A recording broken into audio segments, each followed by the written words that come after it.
لله نحمده ونستعينه ونستغفره ونعوذ بالله من شرور أنفسنا ومن سيئات أعمالنا من يهده الله فلا مضل له ومن يضلل فلا هادي له وأشهد أن لا إله إلا الله وحده لا شريك له وأشهد أن محمدًا عبده ورسوله صلى الله تعالى عليه وعلى آله وصحبه وبارك وسلم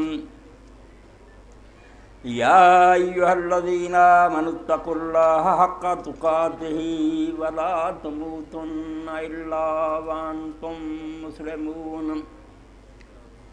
يا أيها الناس اتقوا ربكم الذي خلقكم من نفس واحدة وخلق منها زوجها وبث منهما رجالا كثيرا ونساء واتقوا الله الذي تساءلون به والأرحام إن الله كان عليكم رقيبا يا أيها الذين آمنوا اتقوا الله وقولوا قولا سديدا يصلح لكم أعمالكم ويغفر لكم ذنوبكم ومن يطع الله ورسوله فقد فاز فوزا عظيما عزیزم شمس مبین اور واجب الاحترام سامعین کرام، نکاح کی جس تقریب سعید میں اس وقت ہم شریک ہیں، میں جب قرآن مجید پر نظر دوڑاتا ہوں اور سید کائنات فخر موجودات حضرت محمد رسول اللہ صلی اللہ علیہ وسلم کے ارشادات دیکھتا ہوں تو حیرت کی انتہا نہیں رہتی کہ کسی عمل کو اللہ کے رسول نے وہ تقدس اور اہمیت نہیں بخشی جو نکاح کی تقریب کو بخشی۔ دین سے بے خبری کی وجہ سے ہم سمجھتے ہیں یہ صرف خانہ آبادی کا ایک معاملہ ہے، ایسی بات نہیں۔ آپ سب لوگ اس محفل میں شریک ہیں، یقین جانیں مسجد کی تعمیر اور مدرسہ کی بنا کے بارے میں بھی اللہ کے رسول علیہ السلام نے وہ نہیں کہا جو نکاح کے بارے میں کہا۔ آپ کے 10 سالہ خادم ہیں حضرت انس رضی اللہ عنہ فرماتے ہیں اللہ کے رسول علیہ السلام نے فرمایا اذا تزوج الاب فقد استکمل النصف، جب کسی آدمی کی شادی ہوتی ہے تو اس کا آدھا دین مکمل ہو جاتا ہے۔ فلیتق اللہ فی النصف، باقی آدھے دین کی وہ فکر کرے۔ نکاح بذات خدا دا دین، نماز روزہ حج کا جہاد سب دین، باقی آدھا، فرمایا نکاح آدھا دین۔ اور قرآن مجید پر ہم نظر دوڑاتے ہیں تو صاف نظر آتا ہے کہ نماز جیسی بنیادی عبادت، اس کے بارے میں بھی قرآن اجمال سے کام لیتا ہے، تفصیل نہیں بیان کرتا کتنی رکھتے ہیں، پڑھنا کیسے ہے، رکوع سجدے کے کچھ نہیں بیان کرتا۔ یہ اللہ کے رسول علیہ السلام پر چھوڑ دیا کہ حضور تشریح کریں، مگر یہ آئلی زندگی جو ہے، گھریلو زندگی خاوند بیوی کی، جتنی ڈیٹیل کے ساتھ قرآن نے اس کو ڈسکس کیا، چھوٹی چھوٹی بات پر رکوع قرآن نے، اللہ پاک یہ جانتا ہے کہ یہ وہ بنیادی اینٹ ہے، اگر ٹیڑھی رکھی گئی ساری عمارت دین کی ٹیڑھی ہو گئی۔ کبھی معاشرہ نہیں صالح ہو سکتا نہ پاکیزہ اگر یہ خاوند بیوی کا تعلق درست نہ ہو۔ اس لیے اللہ رسول کی نگاہ میں ساری باتوں سے ہم بات یہ ہے کہ نکاح جو ہے اس کو تقدس دیا جائے، اس کو ایک پاکیزہ عمل سمجھا جائے۔ اور اسی لیے اللہ کے رسول علیہ السلام نے جن لوگوں نے زیادہ دینداری کی وجہ سے کہا حضور ہمیں اجازت دے دیں ہم شادی نہیں کریں گے، فرمایا نہیں، مر راغب عن سنتی فلیس منی، میں نے بیویاں رکھی، جو میری سنت سے منہ موڑے گا اس کا میرے ساتھ کوئی تعلق نہیں، وہ میرے دین میں کیسے رہے گا جو نکاح کی تقریب میں شریک نہیں ہوتا۔ تو اتنی اہمیت اور اتنی عظمت جو دین نے اس کو دی ہے، اس پر ہم غور کریں تو اس کی وجہ صاف سمجھ میں آتی ہے۔ میں مختصر وقت میں چاہتا ہوں یہ میرا بچہ بھی اپنے ذہن میں رکھے، ہم جو شادی شدہ وہ بھی رکھیں، جو آنے والے وہ بھی ذہن میں رکھیں کہ اللہ کا جو منشا ہے اس نکاح سے، مقصد دین کا جو ہے پیش نظر، وہ اور کسی کام سے حاصل نہیں ہوتا۔ نہ مسجدیں وہ کر سکتی ہیں کام، نہ مدرسے کر سکتے ہیں۔ ماں کی گود ایک ایسا مدرسہ، الام مدرسہ تو نزا لگتا، عادت شابن طیب الراقی، ماں اگر اچھی تم لے آئے نیک بچی تو تم نے ایک ایسے مدرسے کی بنیاد رکھ دی کہ نسلوں تک لوگ پاکیزہ پیدا ہوں۔ اسی لیے اللہ کے رسول اللہ علیہ السلام نے جس چیز کو اپنے لیے پسند کیا اور اللہ کی بارگاہ میں لے گئے، کوئی نہیں کہا کہ میں نمازیں لے کر پیش ہوں گا، روزے لے کر پیش ہوں۔ علامہ اقبال فرماتے ہیں جہان رنگ و بو سے عالم جاوید کی خاطر نبوت ساس جس کو لے گئی وہ ارم گانسو۔ کیا تحفہ پیش کریں گے کہ رسول اللہ کہیں گے میرے جھنڈے کے نیچے امتی زیادہ ہوں، میں فخر کروں گا۔ اس لیے اللہ کے رسول اللہ علیہ السلام کہتے ہیں جب تمہارے گھر میں بچہ پیدا ہوتا ہے تو ماں باپ کی خوشی تو بہت تھوڑی ہے، ان کا تو دنیاوی رشتہ ہے۔ میں روحانی باپ ہوں امت کا کہ میری بیویاں تمہاری مائیں ہیں اور میں باپ ہوں، اس لیے خوشی تو مجھے ہوتی ہے۔ قاصرم بکم یوم القیامہ، قیامت کے دن آئے گا، دوسرے پیغمبروں کی امتیں تھوڑی ہوں گی، میں فخر کروں گا کہ میرے پاس اللہ کے سامنے پیش کرنے کے لیے کتنی امت زیادہ۔ تو نکاح دنیاوی رسم نہیں، خدا کے لیے اس کو سمجھنا چاہیے دین،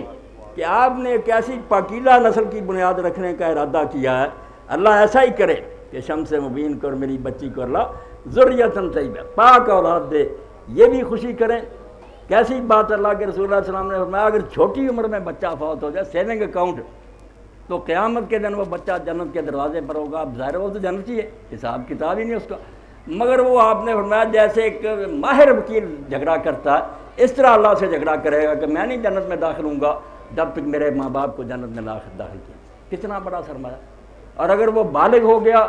باپ فوت ہو گیا، اللہ کے رسول اللہ علیہ وسلم فرماتے ہیں جنت میں درجے بلند ہوتے ہیں باپ کے۔ وہ کہتا ہے اللہ میں نے جو نیک کام کرنے سے کر لیے تھے، اب مجھے ترقی کیوں نصیب ہو؟ فرمایا باستغفار ولادک لکا، تیری اولاد تیرے لیے بخشش مانگ رہی ہے۔ اس لیے یہ دنیاوی دھندا ہے، اس سے بڑھ کر کوئی دینی عمل نہیں، بشرطے کہ ہم اسی اسپرٹ کے ساتھ اس میں داخل ہوں کہ جیسے مسجد میں وضو کر کے پاکیزہ نیت سے جاتے ہیں نا، اس نیت سے قبول کریں کہ اللہ ہمیں توفیق دے تو واقعی ہم اللہ کے رسول کی امت ہونے کا ثبوت دیں کہ یا رسول اللہ واقعی یہ بچی بھی آپ کی ہے، میں بیٹا بھی آپ کا۔ ہمارا سلوک وہی ہوگا جو آپ کا حضرت خدیجہ اور حضرت عائشہ رضی اللہ عنہا سے۔ حضور فرماتے تھے خیرکم خیرکم لأہلہ وانا خیرکم لأہلی، تم میں سے سب سے بہتر مسلمان وہ ہوں گے جن کا سلوک اپنی گھر والی سے اچھا ہو۔ اب ہم سمجھتے ہیں یہ دنیاوی دھندا، گھر والی آپ لیتے ہیں۔ آخری خطبہ میں صرف اس پر بات ختم کروں گا، آپ سب کے علم میں پڑھے لکھیں کہ جب اللہ کے رسول علیہ السلام اللہ کی دی ہوئی اطلاع سے اعلان فرما رہے تھے کہ جس نے میری زیارت کرنی کر لے، یہ میرا آخری دیدار ہوگا، اگلے سال تم مجھے نہیں ملو گے۔ اور اسی لیے سارا عرب منڈایا میدان عرفات میں حجۃ الوداع، اور رسول اللہ اپنی اونٹنی پر سوار ہوئے، آپ نے خطبہ دیا۔ تو آپ دیکھتے ہیں کہ اس وقت جو باتیں آپ کو پنچ کر رہی ہیں آپ کے ذہن میں تھی کہ امت تک یہ باتیں پہنچ نہیں رہی، اللہ کے رسول جا رہے ہیں دنیا سے، مجھے آپ سے کیا کہہ رہے ہیں، اس میں یہ بات خصوصاً کہی فاتقوا اللہ فی النساء، عورتوں کے بارے میں خدا سے بہت ڈرنا، فإنکم اخذتموہن بامانۃ اللہ۔ جب کوئی عالم کہتا ہے کہ میں نے یہ بیٹی تجھے عالم کی وجہ ہے کسی کی بچی کسی کے حوالے کر، یہ اللہ کی امانت ہے جو اس کے حکم سے تیرے سپرد کر رہا، وَاسْتَحْلَلْتُمْ فُرُوجَهُنَّ بِكَلِمَاتِ اللَّهِ، اور اللہ کا کلام ہے جو اس کو تیرے لیے حلال کر رہا، ورنہ اس سے پہلے اس کی طرف نظر اٹھانا بھی جرم تھا۔ اس لیے اللہ کی امانت حضور نے فرمایا وصول کی اور بعد میں بدسلوکی کی۔ بندوں کی امانت میں خیانت تو شاید کہ اللہ کوئی موقع نکال دے معافی کا، اللہ کی امانت میں خیانت فرمایا اس کے بارے میں ان اللہ کان علیکم رقیبا، اللہ خود دیکھ رہا ہے اس وقت کہ تم کس نیت سے قبول کر رہے ہو۔ تو میری یہ دعا ہے، دلی خواہش ہے کہ اللہ ان دونوں خاندانوں کے لیے اس رشتہ کو مبارک فرمائے، میرے اس بچے کو اور میری اس بیٹی کو اللہ تعالیٰ اس دنیا میں بھی خوشیاں نصیب کرے، اور اسی طرح ان کا جنت میں بھی اسی طرح ہی ساتھ ہو، اور یہ اللہ کے رسول کی حاضری نصیب ہو تو کہہ سکیں کہ اللہ کے رسول آپ کی شریعت کے مطابق اگر ہم نے ایجاب و قبول کیا تھا تو شریف لوگوں کی طرح اس کا حق ہم نے ادا کر دیا۔ وآخر دعوانا الحمدللہ رب العالمین، وصلی اللہ تعالی علی عبد اللہ ورسولہ خاتم النبیین سیدنا و نبینا و مولانا محمد و آلہ وصحبہ اجمعین۔ آگے نہیں جاؤں نہ، یہ بیٹا ذرا پکڑیں، بلند آواز سے میں کہوں تو آپ نے کیا نہیں۔ بیٹا شمس مبین، میں نے آپ کا نکاح ملک بشیر احمد اوان صاحب کی بیٹی سائمہ نوشین سے 10 تولے طلائی زیور حق مہر مقرر کر کے گواہوں کی موجودگی میں کر دیا۔ آپ نے یہ نکاح قبول کیا؟ قبول کیا۔ دعا فرمائے اللہ مبارک۔ الحمد للہ رب العالمین والصلاة والسلام علی رسول الامین سیدنا و نبینا و مولانا محمد وعلی آلہ و صحبہ اجمعین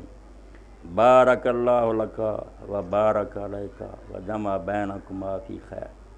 اللہم الف بین قلوبہما و اصلح ذات بینہما ربنا هب لنا من لدنک ذریۃ طیبہ انک سمیع الدعاء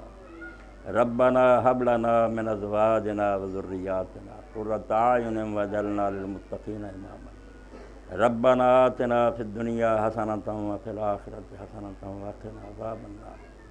اللہم احسن عاقبتنا فی الامور کلها واجرنا من خزی الدنیا وعذاب الآخرۃ نسأل اللہ الذی ابرم الامور بقدرتہ ان یجعل عاقبۃ مجلسنا ھذا الی محابہ